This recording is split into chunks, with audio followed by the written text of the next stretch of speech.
কথা বলেন না কেন? দুনিয়া কারে থাকতে দিছে বেটা? সাদ্দাত কই?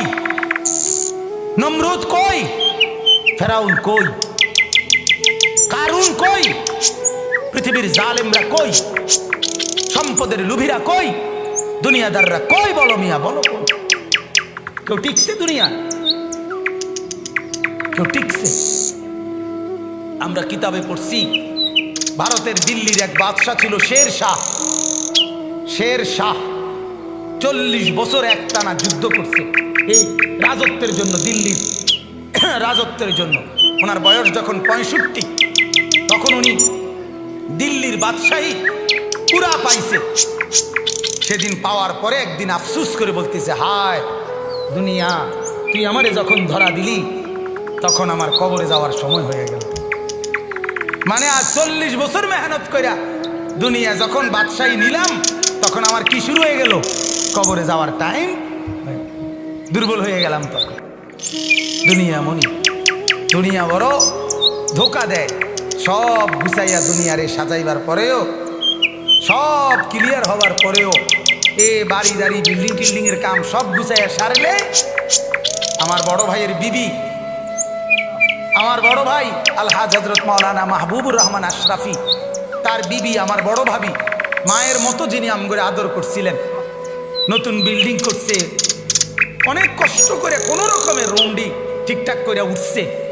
এরপরে আপনার বুধবার দিন নতুন ঘরের বাজার করছে, চাল ডাল তেল সব কিনা, চালগুলো সব ড্রামের মধ্যে পড়ছে, তরকারি ফ্রিজে কুইটা রাখছে। বৃহস্পতিবার দিন স্ট্রোক করছে, শুক্রবার দিন জুমার নামাজের সময় কবরে চলে গেছে।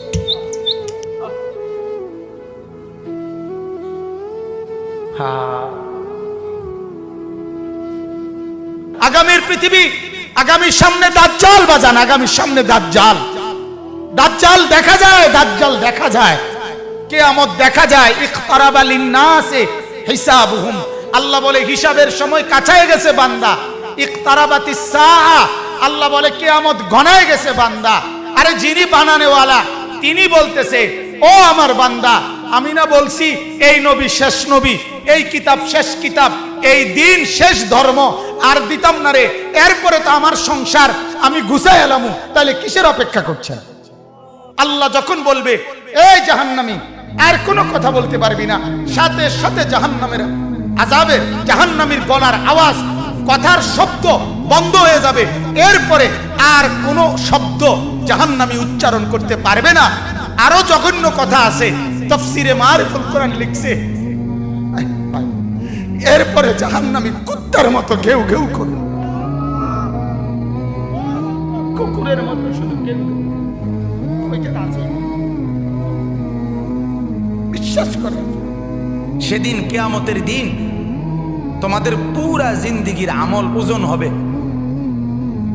এই কথাটা বান্দা আমি আবারও বলছি, এটা আল হক, এটা কিন্তু বাস্তবেই আসলেই সত্য কথা। এটা আসলেই কি আমরা অনেক সময় বলি না, হুজুররা আসলে, হুজুররা কয় যে আসলে যত কয় অত না, যত কয় অত না। এমন বুদ্ধিমান আছে না, কথা বলেন না। আরে বেটা, এই বর্তমান জীবনে দুনিয়ায় হুজুরের সব কথা ধরলে চলতে না। আরে ডাকায় তো, তাহলে তুই যদি চলতি নাই পারস, তাইলে তোর তো আল্লাহ তাআলা দুনিয়াত ফাটাইতো ওরা। সব দৈরা আল্লাহর কথা চলতে পারবি দেখেই তো আল্লাহ তোমারে দুনিয়াত ফাটাইছে, ঠিক কিনা বলেন নাকি? আল্লাহ তো বলছে আমি বান্দার উপরে সাধ্যের অতিরিক্ত কিছুই চাপাইয়া দেই নাই, জুলুম আমি করতেই পারি না। আল্লাহ জুলুম করতে পারে? কথা বলেন না কেন? তো ইন্নাল্লাহা লা ইয়াযলিমু মিসকালা যাররা, আল্লাহ তাআলা তো এক যাররা পরিমাণও জুলুম করতে পারে না। তো তুমি এটা কি কইলা? তুমি এমনি কেমনে বললে? এই কারণে আল্লাহ তাআলা যেন এটা আবারও বলছে মায়া করে, আল্লাহ মহব্বত করে বলছে, বান্দা শোন, কথাটা ফালাই দিস না, কথাটারে উড়াইয়া দিও না। আরে রাহেন কি এর হিসাব কিতাব, এত কিছু ধরলে চলন যাইতো না। আহ, এত কিছু না দইরা তুমি যেই চলাটা চলো রে, পুরা দৈরেও তো মানুষ এই চলাটাই চলো। কথা বোঝেন নাই?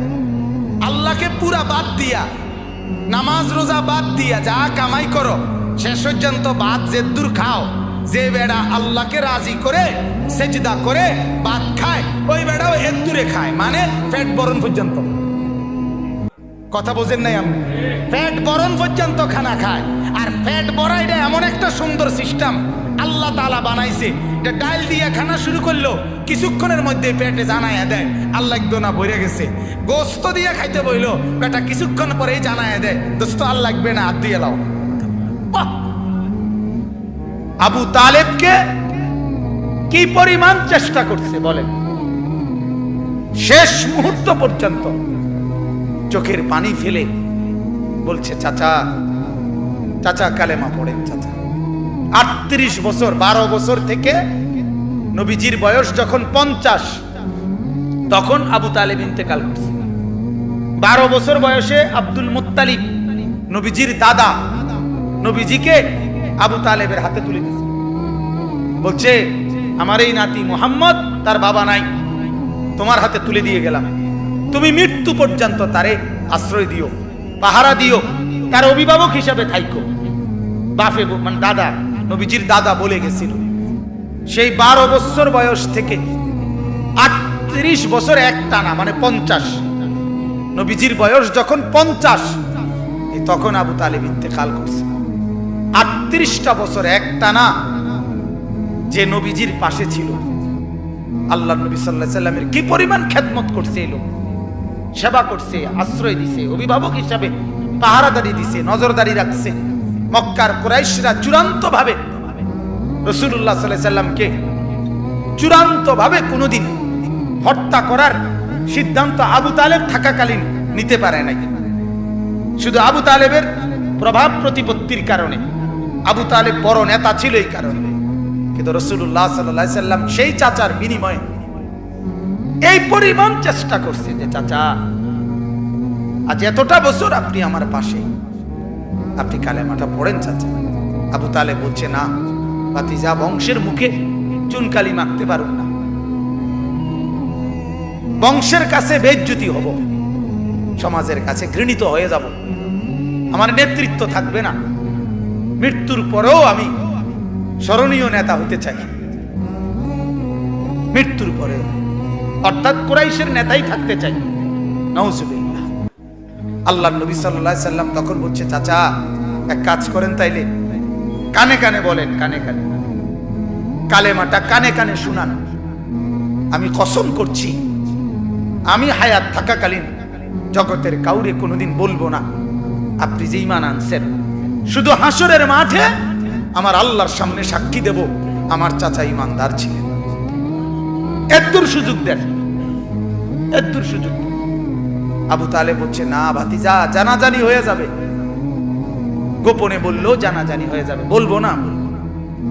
সর্বশেষ আল্লাহ নবী সাল্লাল্লাহু আলাইহি সাল্লাম অঝরে চোখের পানি ছেড়ে দিছে, কাঁদতে কাঁদতে বলছেন চাচা আপনি যদি ঈমান হারা হয়ে কবরে যান, আপনার কবরে আযাব হবে, আপনার জাহান্নামে আযাব হবে, আর আমি ভাতিজা মুহাম্মদ সেটা কেমনে সহ্য করুন চাচা?